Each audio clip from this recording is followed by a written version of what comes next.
ఆళ్లగడ్డలో గంగుల కుటుంబానికి shock. Councillor Sudhamani తన భర్త సుధాకర్ రెడ్డి వైసీపీ పార్టీని వీడి టీడీపీ కండువా కప్పుకున్నారు.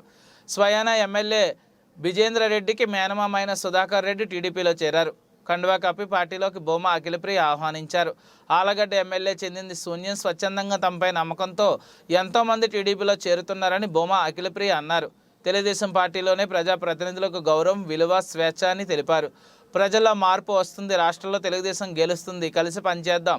టీడీపీని గెలిపించుకుందాం. కాలర్ ఎగరేసుకుని తల ఎత్తుకుని తిరుగుదామని బేమా అఖిలప్రియ అన్నారు. అఖిలమ్మ గారికి మా సంపూర్ణమైన మద్దతు తెలుపుతున్నాము. దీంట్లో ఎవరు ఎలాంటి ఒత్తిళ్ళు కానీ ఎవరు బెదిరింపులకు కానీ ఏమీ భయపడేది లేదు. మేము ఖచ్చితంగా వాళ్ళతోనే నడుస్తాము. మా ఊపిరి ఉన్నంత వరకు కూడా మేము ఈరోజు చెప్తున్నాము. ఇంతమంది విలేకరుల ముందర మేము వాళ్ళ బంధువులమైన వాళ్ళని వదిలిపెట్టి ఈరోజు వచ్చినాము. మేము ఖచ్చితంగా ఈమె కోసం ఏం చేయడానికైనా సిద్ధమని మీ అందరికీ తెలియజేసుకుంటున్నాను. జై హింద్, జై భూమా, జై తెలుగుదేశం. ఇచ్చే గ్రామాలలో ఇంకా నాయకులు ఉన్నారు.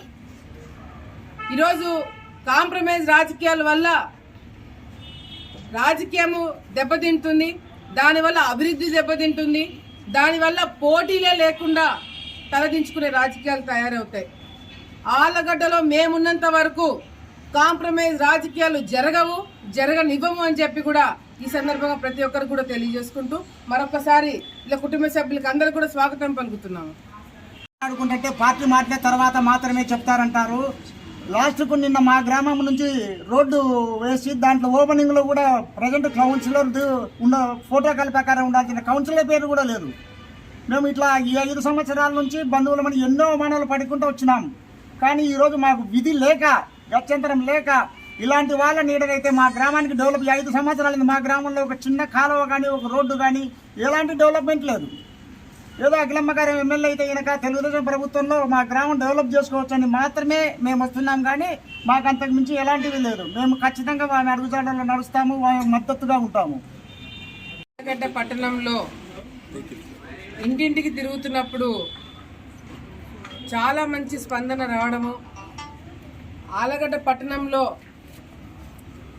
ఈరోజు వైసీపీ నాయకులు ఎటువంటి పనులు చేయకపోవడము, సర్పంచ్లుగా కౌన్సిలర్లుగా గెలిచినా కూడా ఎమ్మెల్యే వాళ్ళకి స్వేచ్ఛ ఇవ్వకుండా, ఎటువంటి పనులు చేయనీయకుండా, ఎక్కడ కమిషన్లు వస్తే అక్కడ మాత్రమే పనులు చేయించుకునేటట్టుగా కూడా ఈరోజు ఒక అడ్మినిస్ట్రేషన్ ఏర్పాటు చేసుకోవడం జరిగింది.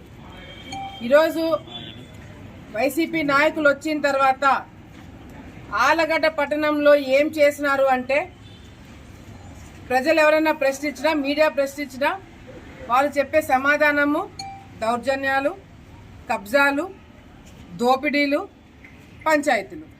ఇవి కాకుండా ఆళ్లగడ్డకి ఏమన్నా చేయగలిగినారా? తాగునీటి సమస్యను తీర్చగలిగినారా? టిట్కో ఇల్లు ఏదైతే మీరు ఇచ్చినారో అది కరెక్ట్గా ఉన్నాయా? స్థలాలు ఇంకా లేని వాళ్ళు, ఇల్లు లేని వాళ్ళు ఎంతమంది ఉన్నారు?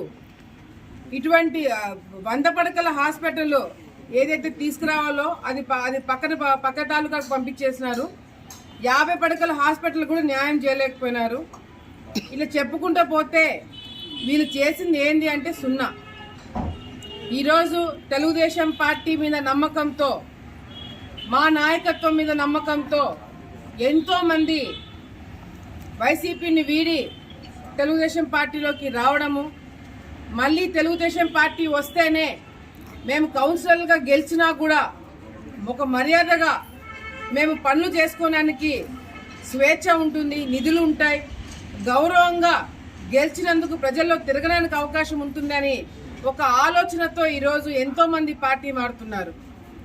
ఈరోజు పొద్దున ఉయ్యలవాడ మండలంలో sarpanch, MPTC, vice president, ex sarpanch, ఇట్లా చాలా మంది వార్డు మెంబర్లతో సహా అందరూ కూడా పార్టీ మారడం జరిగింది. ఈరోజు సాయంత్రము మరి ఎప్పటి నుంచో మాట్లాడుతున్నాము, తప్పకుండా మార్పు వస్తుంది, మీరు వస్తే బాగుంటుందని ఒక చర్చలు జరిగిన తర్వాత మరి పడకల నుంచి 2వ వార్డు నుంచి కౌన్సిలరు సుధామణి గారు, ఆమె భర్త సుధాకర్ రెడ్డి గారు, వీళ్ళ కుటుంబ సభ్యులే కాకుండా ఆ ప్రాంతంలో ఉన్న చాలా కుటుంబాలు ఈరోజు తెలుగుదేశం పార్టీలోకి రావడానికి సిద్ధపడుతున్నారు. ఎమ్మెల్యేకి స్వయాన మేనమామ. ఈరోజు నిన్ననో మొన్ననో ప్రభాకర్ రెడ్డి గారు మాట్లాడుతున్నప్పుడు వినడం జరిగింది. జగన్మోహన్ రెడ్డి గారు భూమా కుటుంబానికి సంబంధించిన వ్యక్తులని ఆయన సొంత కొడుకుగా చూసుకోమని సలహా ఇచ్చినాడంట. ప్రభాకర్ రెడ్డి గారు ఆయన సొంత కుటుంబ సభ్యులనే ఈరోజు బయటికి గెంటే కార్యక్రమం జరుగుతుంది.